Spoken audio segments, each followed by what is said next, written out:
Buen día a todos, bienvenidos a este congreso multidisciplinar.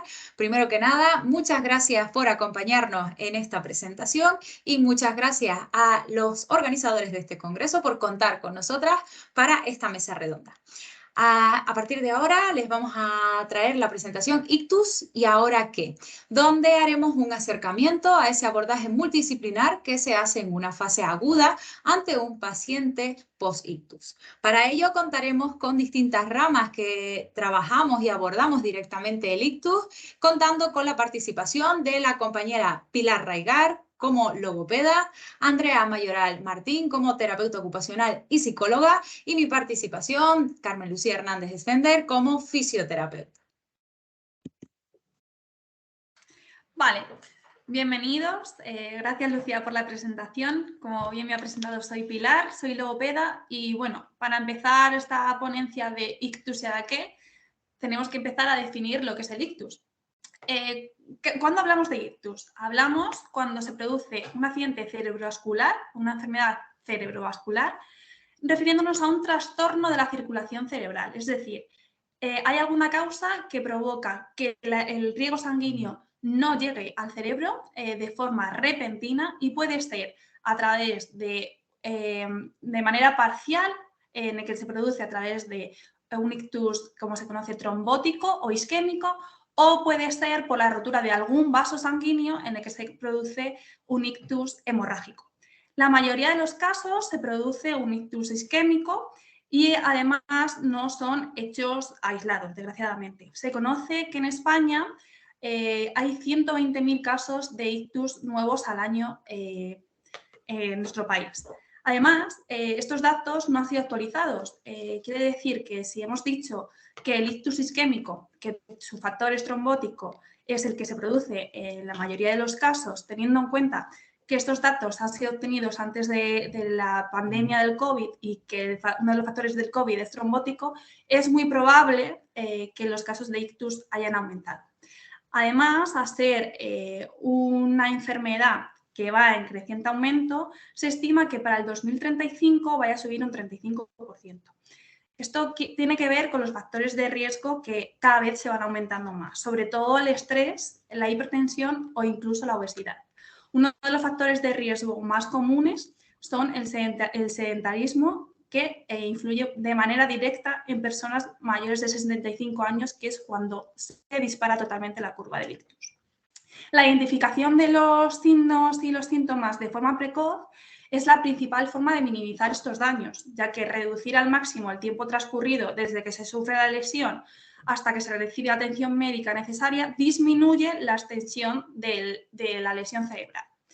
Dentro de estos signos o síntomas que nos podemos encontrar después de un ictus, los más comunes o los que queremos destacar son la pérdida de fuerza de la mitad del cuerpo, lo que conocemos como una hemiplegia o una hemiparexia, ¿vale? En la mayoría de los casos, bueno, no en la mayoría, sino en los casos mayoritariamente que yo he visto y que me dedico a la rehabilitación, el hemicuerpo derecho suele estar afectado porque recordemos que el cerebro funciona con lateralidad, por lo cual cuando está afectado el hemisferio izquierdo relacionado con el lenguaje, la parexia va a dar en la parte derecha.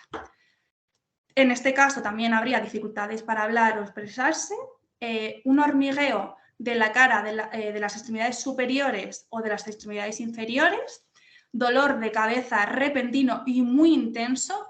Queremos recordar siempre, por favor, no normalicemos ni romanticemos los dolores.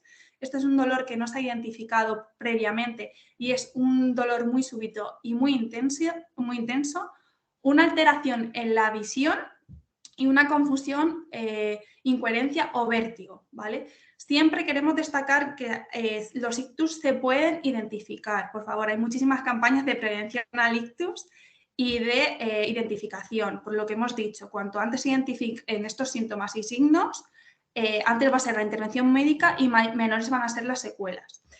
Yo insisto mucho en lo mismo, soy muy pesada, pero por favor, si en algún momento veis que hay algunos de estos síntomas, levantad los brazos, ver si hay alguno más arriba que el otro, sonreír y podéis ver si hay alguna zona de la cara que no se mueve o que está por encima del otro, o incluso hacer flexiones para ver tema de la fuerza. Si nunca te has hecho una flexión, por favor, no te asustes, no es el caso, ¿vale? Puedes ponerte en la pared e intentar moverte, ¿vale? Sería identificar los síntomas y, por favor, no normalicemos los dolores. ¿Cómo podríamos afrontar esta nueva situación o qué secuelas te pueden dar? Pues hemos recogido las secuelas más comunes a entorno multidisciplinar. Las alteraciones físicas podrían darse falta de coordinación, pérdida de control de movimiento y debilidad, esa sensación que hemos dicho antes de vértigo. En cuanto a las alteraciones del lenguaje, podemos encontrar desde dificultades para comunicarse, lo que denominaríamos afasia, que serían dificultades para comprender el lenguaje, ya sea de manera oral o de manera escrita, o incluso para producirlo. También podríamos encontrar una disartria, que es una alteración en la producción de esos fonemas y la forma de hablar, disfonías, alteraciones en la alimentación, etc. También podemos encontrar alteraciones en la deglución, que es lo que conocemos como disfagia, y además es bastante frecuente después de un ictus. Luego lo abordaremos más detalladamente. También podemos encontrar alteraciones cognitivas, alteraciones psicológicas y alteraciones de las actividades de la vida diaria. Recalcar que en un 41,5% de las personas generan dependencia, ¿vale? Después de un ictus. O sea, que es muy importante poder abordar estas secuelas, como venimos fomentando, de manera multidisciplinar, porque nosotros desde cada disciplina nos vamos a lucrar del conocimiento de la disciplina de la compañera o del compañero y vamos a poder tratar todas las secuelas de manera completa. Recordemos que si hay alteraciones, por ejemplo, en la comunicación, nada nos serviría si no tenemos ayuda del fisioterapeuta para poder hacer ejercicios, por ejemplo, de los músculos orofaciales o, en el caso de la terapia ocupacional, para poder fomentar esa comunicación o rehabilitación de la lectoescritura. Qué decir que no seríamos nadie sin la intervención neuropsicológica o incluso las alteraciones de la vida diaria que nos pudiesen ayudar los compañeros. Para que se vea de manera más clara, lo que vamos a hacer es poder tratar un caso clínico dando una intervención especializada desde las distintas áreas de la salud que intervendrían en un paciente después de un ictus. Ya hemos comentado desde la logopedia, la fisioterapia, la terapia ocupacional, la psicología, la medicina, la enfermería y también mencionaríamos trabajadores sociales para todo el tema de ayudas o incluso el médico de rehabilitador. El trabajo en equipo multidisciplinar es muy, muy, muy importante. Para que se vea más claro, presentamos un caso clínico. En este caso sería un varón de 60 años cuyo diagnóstico es un ictus isquémico agudo en territorio de las arterias lenticulostriadas derechas y arteria coroidea posterior izquierda de origen indeterminado. Además, vamos a presentar este caso por áreas. Se ve que tiene dificultades como afasia, disfagia y babeo, presentando boca abierta constantemente, falta de cooperación en las sesiones y un déficit en la comunicación. Entre otras secuelas, presenta una hemiplegia derecha en el que el miembro superior derecho no tiene ninguna movilidad activa. Además, tiene un déficit en el control del tronco, que está bastante disminuido, y una escasa activación de la musculatura orofonatoria. Además, presenta una incapacidad para autocuidado independiente porque utiliza pañal, requiere ayuda y supervisión para la alimentación, presenta dificultades para mantenerse sentado o de pie sin apoyo, requiere ayuda para el baño, vestimenta y todas las transferencias de la vida diaria y presenta un déficit atencional severo que aparenta desconexiones momentáneas. Como hemos mencionado antes, una de las alteraciones también se puede dar a nivel emocional y en este caso tiene reacciones de llanto o risa en situaciones equivocadas, lo que profesionalmente conocemos como la habilidad emocional, tiene incertidumbre ante el cambio repentino de vida y además una anosognosia, es decir, que no identifica o incluso niega la nueva condición. Para ver la intervención, como hemos dicho, vamos a ver cómo actuaríamos desde cada punto, ¿no? Desde el punto siempre centralizado, en este caso, siempre la intervención personalizada y centralizada en la persona, en el usuario, y viendo cómo podemos actuar desde todas las áreas y de manera multidisciplinar. En el caso de la logopedia, lo que hicimos fue evaluar con el test de Boston para el diagnóstico de afasia, en el que se evaluó tanto el habla en conversación y exposición, tanto la comprensión auditiva, la articulación, la repetición, la denominación, la lectura, la escritura y, por último, las parafasias, si presentaban o no parafasias, así como de qué tipo serían. Estos fueron los resultados, como veis, bastante severos, en los que tenía muy poquita comprensión auditiva y muy poca expresión, por lo cual lo podemos encajar en un tipo de afasia denominada global, en la que está afectado el área comprensiva y expresiva.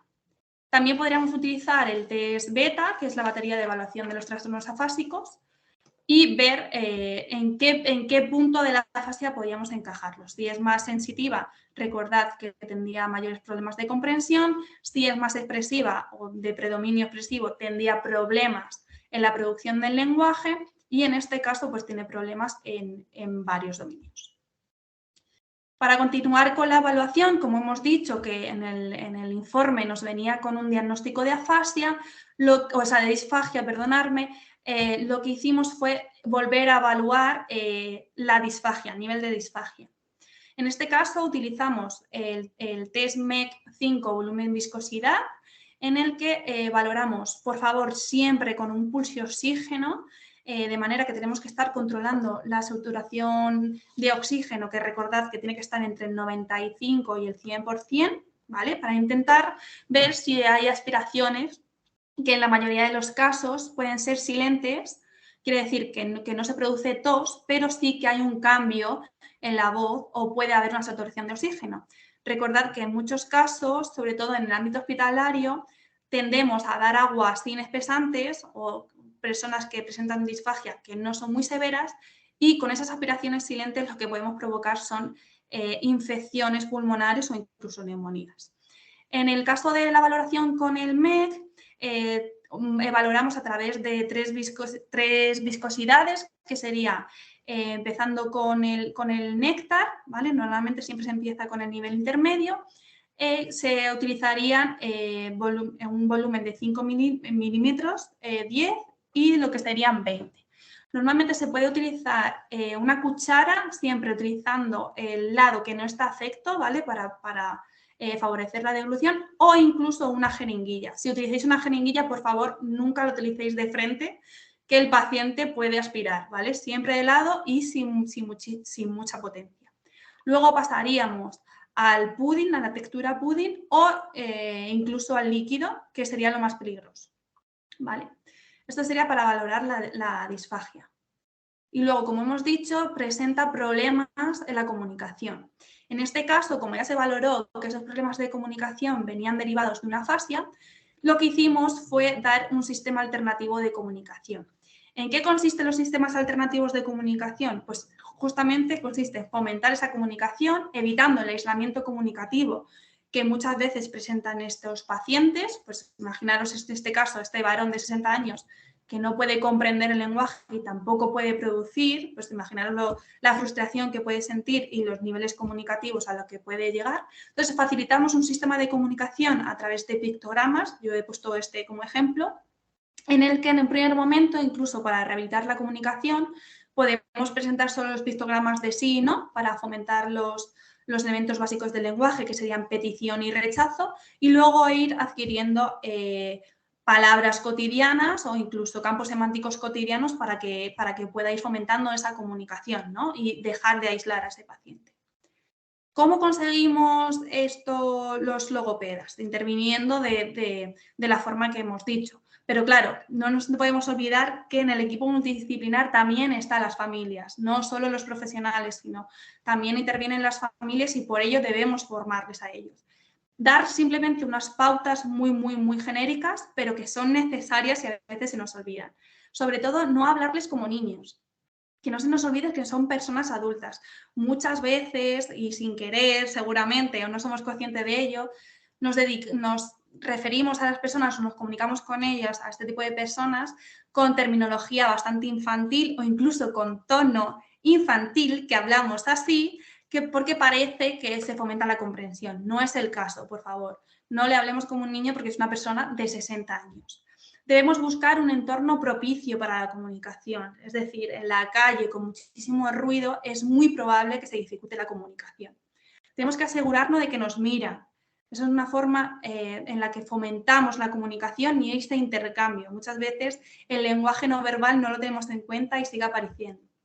Hay que hablarles claro, comprobar que nos están entendiendo y sobre todo darles tiempo a la contestación.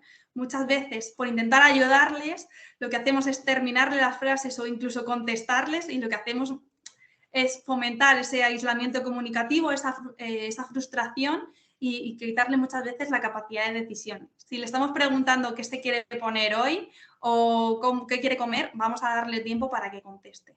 Hacerle preguntas sencillas, si pueden ser cerradas, muchísimo mejor. ¿Cuál es el mejor? ¿Cuál te quieres poner? ¿El jersey rojo o el jersey verde? ¿Te quieres poner el jersey rojo? ¿Sí o no? Preguntas cerradas para fomentar y ayudar a esta comprensión y utilizar diferentes formas para la comunicación. En este caso es muy importante darle apoyo con un sistema de comunicación alternativo o aumentativo. ¿Qué más podemos seguir favoreciendo? Pues lo que hemos dicho a través de la disfagia que presenta, sería muy importante que el logopeda, en este caso, incluso la ayuda del fisioterapeuta y el terapeuta ocupacional, nos diese pautas para ese proceso deglutorio o ese proceso en la alimentación. En este caso, daríamos posturas compensatorias desde la logopedia y desde la fisioterapia para poder cerrar la vía aérea y fomentar la velocidad del bolo y así evitar aspiraciones y crear una alimentación segura y eficaz. En este caso utilizaríamos espesantes, pues tiene un nivel de disfagia bastante elevado y no puede ingerir líquidos. Y volvemos a fomentar lo que es esa deglución segura. Yo siempre utilizo pulsiosímetro, parece que soy muy fan, pero bueno, sí lo soy porque siempre te va a dar seguridad y vas a saber que lo estás haciendo bien. Y sobre todo dar una alimentación adecuada. Vale. En este caso, como he mencionado, hemos utilizado la ayuda de los fisioterapeutas para todo el tema de posturas compensatorias o incluso poder controlar la cialorrea y el proceso de glutorio con ayuda de vendaje de kinesiotaping, ¿vale? Fomentando todo lo que sería el cierre de los orbiculares, de los labios y fomentar el proceso de glutorio. Y además hemos contado con la ayuda de la terapeuta ocupacional, en este caso Andrea, en el que nos ha ofrecido una serie de materiales, tanto apoyo para los utensilios que pueda comer o incluso, como veis, una medida que es bastante sencilla y que a mí no se me había ocurrido, que sería utilizar un antideslizante para fomentar que se pueda incluir el lado afecto, en este caso sería el derecho, y poder seguir con el proceso de rehabilitación. Bien, muchas gracias, Pilar. Pasamos ahora al área de fisioterapia. Como les comentaba, soy Lucía, soy fisioterapeuta especialista en neurorehabilitación y vamos a contar ahora el abordaje que hemos hecho desde este área con este paciente. Bien, lo primero de fisioterapia siempre es hacer una evaluación adecuada. En la evaluación no nos vamos a centrar solamente en los trastornos motores, sino que también se tendrá en cuenta esas alteraciones sensitivas y también las posibles alteraciones perceptivo-cognitivas que podamos ver en nuestro paciente, que podamos intuir y sobre todo que también se hayan identificado desde el área de neurorehabilitación, desde el área de neuropsicología también. Entonces haremos una evaluación de alteraciones de la sensibilidad, posibles afecciones, faltas de atención hacia el lado que sea el lado más afecto, alteraciones en la sensibilidad superficial o en esa sensibilidad profunda, lo que llamamos ya esa propiocepción, o esas alteraciones motoras como pérdida de actividad muscular o incluso tener siempre en cuenta, que es un apunte que hemos puesto en la parte inferior de esta diapositiva, que en las fases iniciales siempre vamos a detectar flacidez. En los ictus a largo plazo es cuando va a ir apareciendo esa espasticidad, ¿no? Entonces, en un inicio encontraremos flacidez y todas las posibles consecuencias de esta alteración del tono muscular.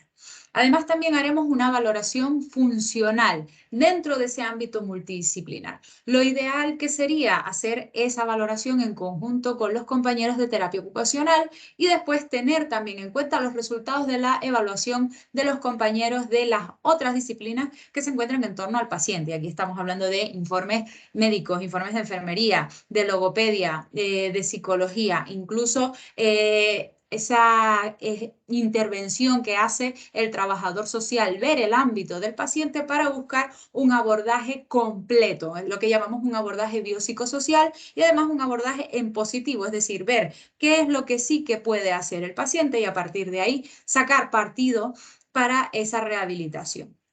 En este paciente en concreto lo que hemos buscado es sobre todo un abordaje precoz. Una vez el médico ha dado esa pauta y nos ha dicho que ya el paciente se encuentra estable y podemos iniciar la rehabilitación, hemos intentado comenzar la forma más rápida posible, dando al mismo tiempo instrucciones a la familia para que cuando el paciente fuera al domicilio ya el familiar supiera de qué forma debía actuar y cómo lo podía ayudar en este proceso de su nueva vida, por así decirlo.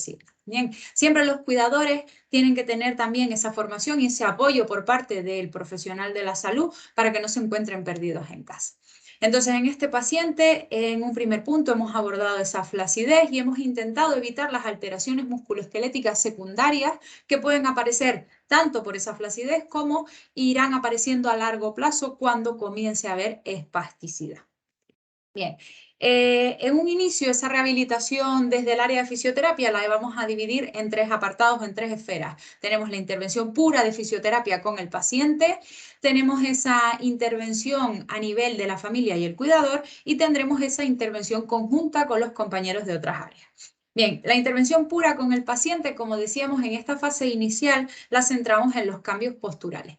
Evitar sobre todo que el paciente mantuviera posturas poco funcionales, porque era un paciente con mucha flacidez y muy poco control de tronco, lo que hacía que adoptara posturas inadecuadas, que se estuviera colgando de la silla de ruedas, porque además iba en silla de ruedas constantemente, quedaba colgando de esa silla, no era capaz de controlar su postura adecuadamente y esto nos traía una serie de alteraciones que, como comentaba la compañera Pilar, incluso influían en la comunicación del paciente. Entonces, lo primero fue ese abordaje de la postura, que el paciente fuera consciente de su postura, mejorar el control de tronco y también mejorar esas funciones respiratorias y orofonatorias. Buscamos la integración del hemicuerpo más afectado y del esquema corporal. El paciente, al tener una sensibilidad disminuida y una poca movilidad en su lado más afecto, no lo utilizaba normalmente. Iba a comer y la mano quedaba colgando. Esa mano no existía, por así decirlo. Entonces buscamos integrar ese hemicuerpo, dar estímulos al paciente desde ese lado, cosa que también enseñamos a la familia, ¿no? Intentar que el paciente fuera consciente de que ese mi cuerpo, aunque estuviera afectado, seguía estando ahí y había que incluirlo para que no se perdiera, porque si es lo que decimos siempre, lo que no se usa se pierde. Entonces tenemos que intentar incluirlo lo máximo posible. Además, ya buscamos esa movilización activa y el mantenimiento del rango articular. Todos los movimientos que el paciente conservaba eran el punto de partida para seguir trabajando, intentar mejorar esa movilidad y mantener los arcos articulares lo máximo posible para evitar esas secuelas musculoesqueléticas a largo plazo. Y comenzamos con el trabajo de actividades funcionales, que el paciente fuera capaz de peinarse solo, de ayudar en el vestido, de ayudar en las actividades de la vida diaria en la medida de lo posible y que se fuera incluyendo en sus propias actividades. Siempre debemos tener en cuenta que es un cambio bastante brusco el ser una persona totalmente independiente y que de repente, de la noche a la mañana prácticamente, seas dependiente de otra persona. Entonces, bueno, tenemos que ir buscando esos puntos fuertes, no centrarnos en lo que el paciente no puede hacer, sino en lo que sí puede hacer e ir trabajando a partir de ahí y siempre buscar la funcionalidad, trabajando objetivos que tengan sentido para el paciente. Siempre trabajar algo que tenga sentido lo va a motivar más, que sea algo que al paciente le interese trabajar y fue lo que hicimos en este caso. Por otra parte, teníamos la instrucción de la familia y de los cuidadores. Bien, en el caso de familiares y cuidadores, comenzamos enseñando un adecuado higiene postural. porque este paciente no era capaz de pasarse solo de la silla a la cama o de la cama a la silla y era su cuidador principal, que era su mujer, la que lo tenía que ayudar a hacer estas transferencias. Igualmente para el baño, para el vestido, para todo. Entonces enseñamos al familiar cómo debía hacer estos cambios y cuál era la mejor forma de hacerlo para mantener su higiene postural y su ergonomía, evitando que hubieran también secuelas en la familia, secuelas a nivel físico. Bien. También enseñamos a los familiares cómo hacer una estimulación desde el lado más afectado, buscar la atención del paciente hacia ese lado, tocar la mano que estuviera más afectada, ayudarlo y recordarle que esa mano también debía estar encima de la mesa, hablarle por ese lado, intentar aumentar todos los estímulos desde el lado más afectado para seguirlo integrando en ese esquema. Y por último, le enseñamos también a los familiares cómo hacer los cambios posturales. Como decíamos, el paciente tenía muy poca movilidad, muy poco control de tronco, luego en la cama tampoco se podía cambiar.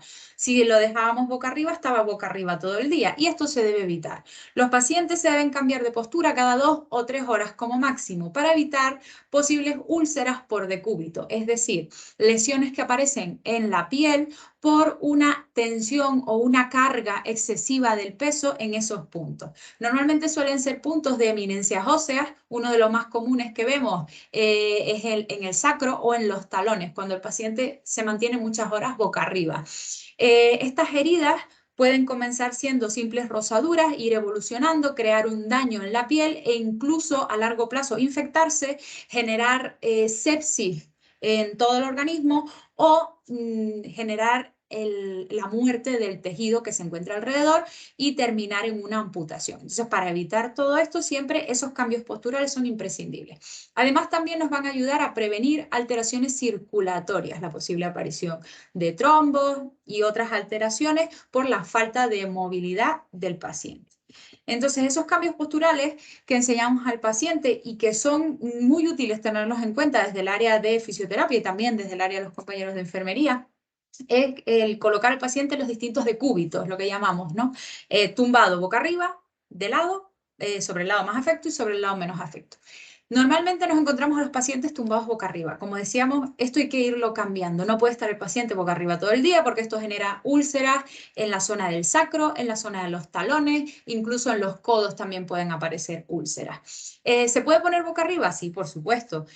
Una almohada debajo de la cabeza para que esté cómodo y una almohada debajo del hombro más afectado para mantener la comodidad de ese lado y mantener esa mano abierta. Intentamos siempre mantener el brazo, esa extremidad superior más afectada, en una posición funcional. Luego pondremos al paciente sobre el lado más afecto y sobre el lado menos afecto. Y muchas veces los familiares nos dicen, pero lo tumbamos sobre el lado más afectado, o sea, es que me da miedo, es que es una locura, se va a hacer daño. No, hay que ponerlo del lado sobre ese lado que está más afectado para fomentar esos estímulos sobre el lado más afecto. Eso sí, siempre hay que tener cuidado que la carga del peso corporal no recaiga sobre el hombro. Cuando estamos de lado, esa carga debe caer sobre la escápula. Entonces el paciente tiene que estar un poquito más inclinado hacia atrás y como vemos va a tener una almohada en la espalda para que lo ayude a cargar ese peso un poco más atrás y la extremidad superior va a quedar extendida en una posición funcional.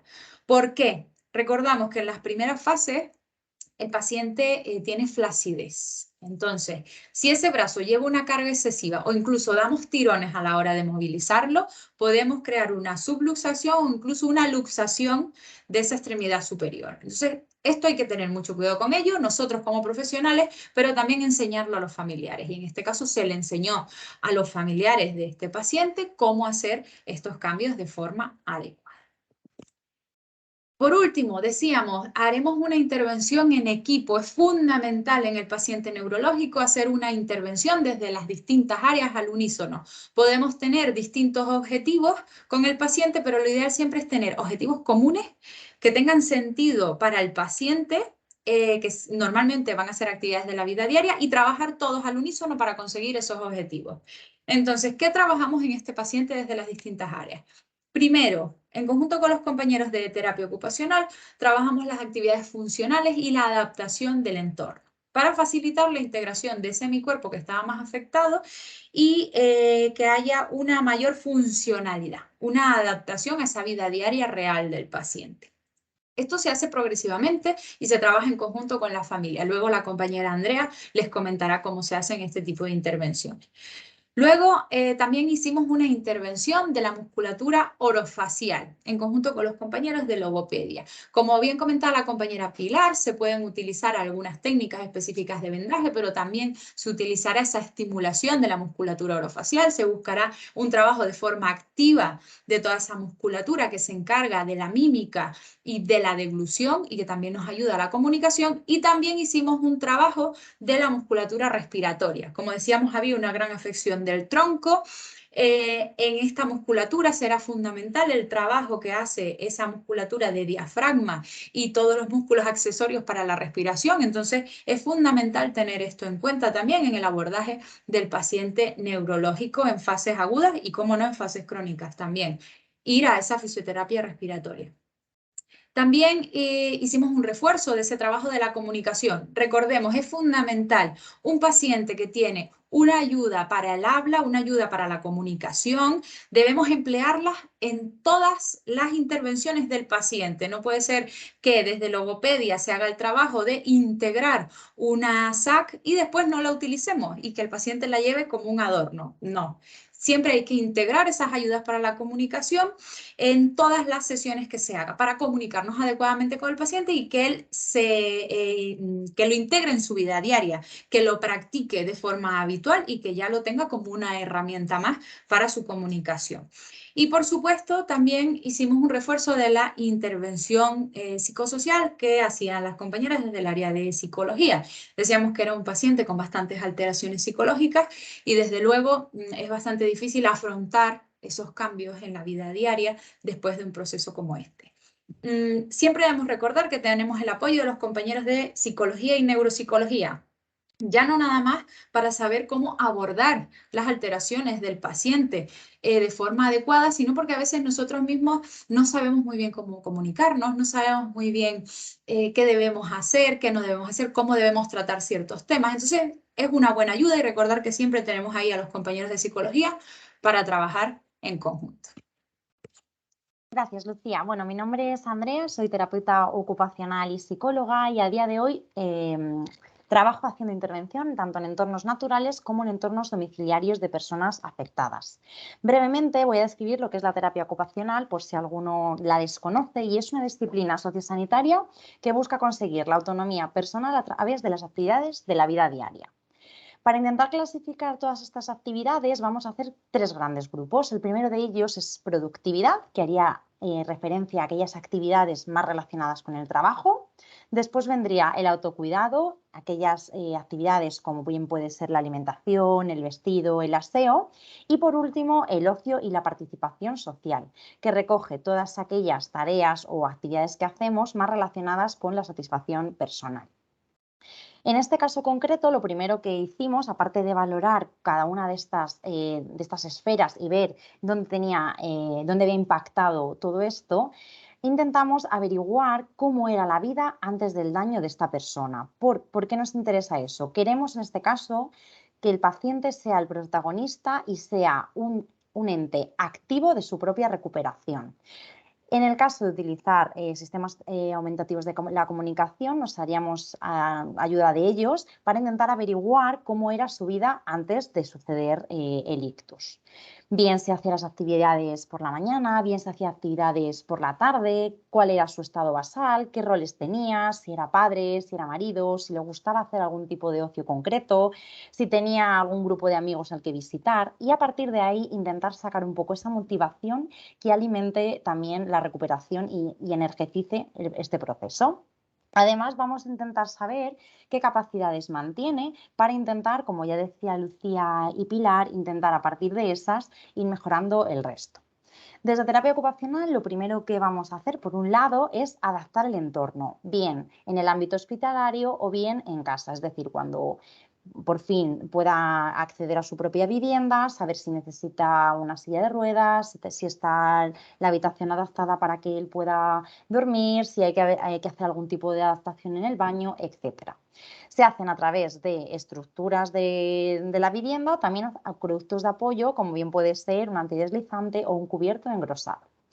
Como ya dice Lucía y lo recalcamos más de una vez, es muy importante que empiece desde el momento cero a integrar el Mi Cuerpo Más Afecto en las AOVs. También lo podemos hacer es que todos los estímulos darles de ese lado y darles todos los materiales también por ese lado. También haremos específicamente entrenamiento de AVDs a través o bien de estrategias de compensación o de productos de apoyo. Importante decir, en principio el paciente va a ir mejorando, por tanto, los productos de apoyo puede que cambien y se adapten, incluso puede ser que el paciente deje de necesitarlos, pero sí que es cierto que es importante empezar a usarlos para, como ya hemos dicho, aumentar la motivación de ese paciente y que se vea que sigue teniendo ciertas capacidades y cierta autonomía personal. Y por último, vamos a ayudar en la creación tanto de nuevas rutinas como de hábitos saludables. El ictus es un tsunami que envuelve todo y que cambia por completo la vida de esta persona. Entonces vamos a intentar apoyarle para intentar crear nuevas rutinas, que por un lado, en las fases más agudas, tenga esos cambios posturales que decía Lucía y utilice los SACs de forma más adecuada y un poco en todo el entorno, y además vamos a intentar hábitos saludables que promuevan la rehabilitación de esta persona.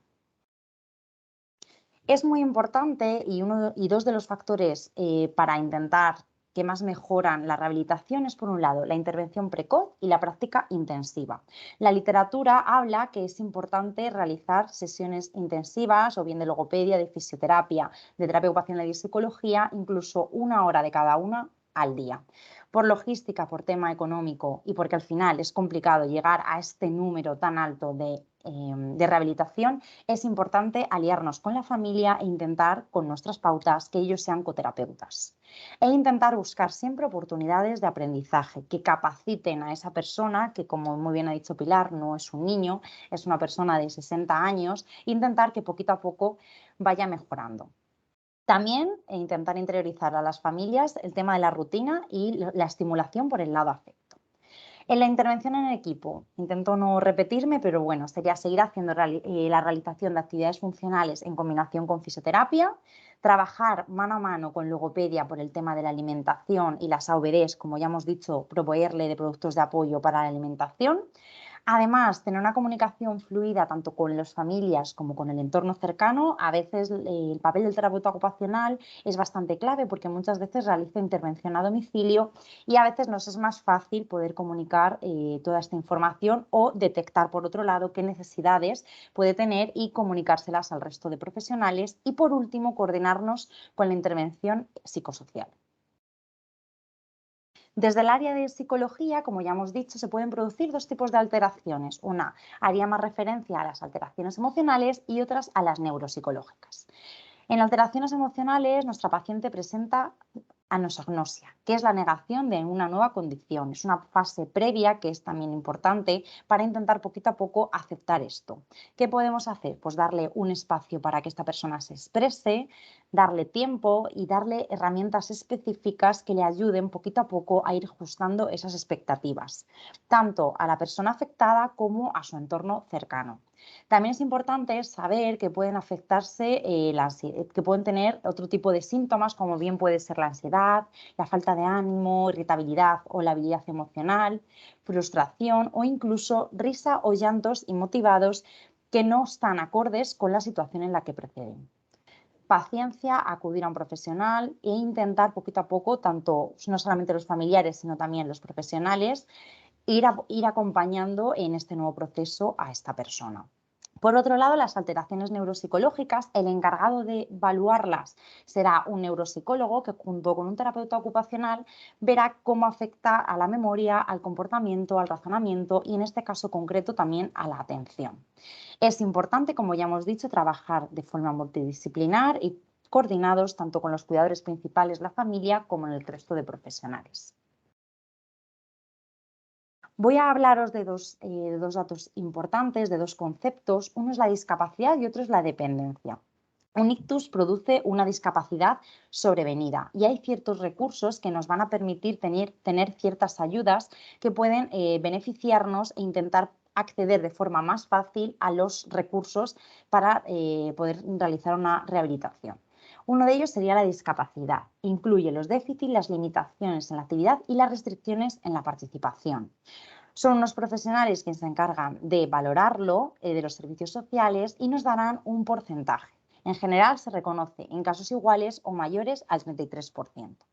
Por otro lado, estaría la dependencia, que está regulada por el Sistema para la Autonomía y la Atención a la Dependencia. En este caso va por grados, grado 1, grado 2 y grado 3, dependiendo de la severidad del daño, y es valorado por una pérdida de autonomía que en muchos casos se realiza de forma permanente.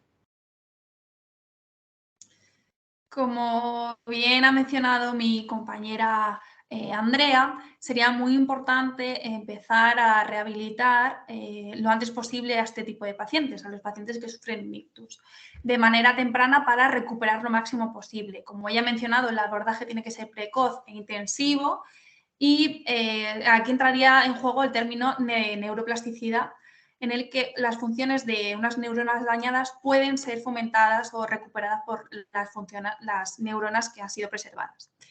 La realidad es que es un recurso, la terapia es un recurso bastante complejo desde el nivel económico e incluso de barreras físicas para este tipo de pacientes. Y también destacamos que en la fase subaguda requieren grandes recursos, tanto médicos como de soporte social o de inclusión. En esta fase es fundamental contar con recursos especializados, como ya hemos mencionado durante toda la ponencia.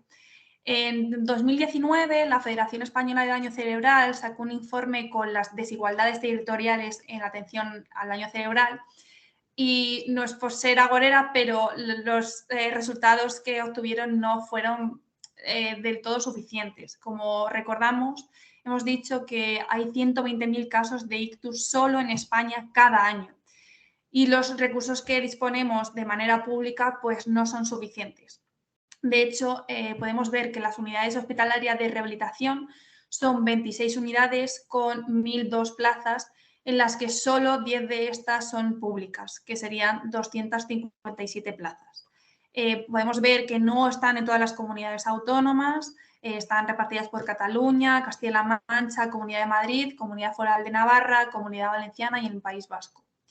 En cuanto a las unidades de rehabilitación en régimen de hospital de día, son 19 unidades que contamos, con 1.073 plazas, en las que solo 4 de ellas son públicas. Hay 58 plazas en Cataluña, en la Comunidad Valenciana, en Navarra y en el País Vasco. Sabemos que hay una unidad, pero todavía no hemos obtenido los datos. Y en cuanto a las unidades ambulatorias de neurorehabilitación, se cuentan con 24 unidades en las que solo 2 de ellas son públicas. Supongo que casi todos los participantes en este congreso conocemos el CEADAC, que es el Centro de Referencia Estatal de Atención al Daño Cerebral, que cuenta con 175 plazas, está situado en Madrid, pero no admiten pacientes mayores de 55 años y también depende del diagnóstico. Y las 40 plazas restantes están situadas en Galicia, en el Centro de Promoción de la Autonomía Personal. Conocemos que en este estudio reflejan que en la Comunidad de Murcia y en La Rioja no existen este tipo de recursos para la fase subaguda. Entonces, desde aquí, yo personalmente, y creo que mis compañeras me apoyan, reivindicamos este tipo de servicios de manera pública e intentar que las secuelas y la calidad de vida de estas personas, pues poco a poco, cada día vayan a mejor. Es importante destacar que el ictus es multifactorial, es decir, depende de diferentes factores. Hay varios factores que sí que son modificables y por tanto podemos incidir en ellos. ¿Qué podemos intentar controlar, incluso evitar para intentar prevenir el ictus? Pues por un lado la hipertensión arterial, controlando la tensión de forma frecuente, sobre todo a partir de 65 años. Intentar llevar un estilo de vida saludable evitando la obesidad. Además, el colesterol elevado a través de un control continuo y un estilo de vida saludables. Controlar también la diabetes. Y por último, evitar o moderar tanto el consumo de tabaco, alcohol y otras drogas. Vamos a irnos, aunque muy bien ha dicho Pilar que los recursos públicos son escasos, pero bueno, desde Europa sí que se intenta remar un poco para intentar conseguir mejoras en todos estos recursos, y hay incluso un ODS específico que intenta buscar tanto la prevención por un lado como la rehabilitación por otro, para intentar dar mayor calidad a las personas que han sufrido un ictus y a su entorno más cercano. Las enfermedades cerebrovasculares son una de las principales afecciones en nuestra sociedad a día de hoy, pero ya tenemos un granito más para saber qué podemos hacer, cómo lo podemos abordar y sobre todo cómo lo podemos prevenir. Muchísimas gracias por estar con nosotras en esta intervención y desde luego muchísimas gracias por la invitación. Esperamos que esta ponencia haya sido de interés para todos ustedes. Buen día. Gracias, buen día. Gracias, buen día.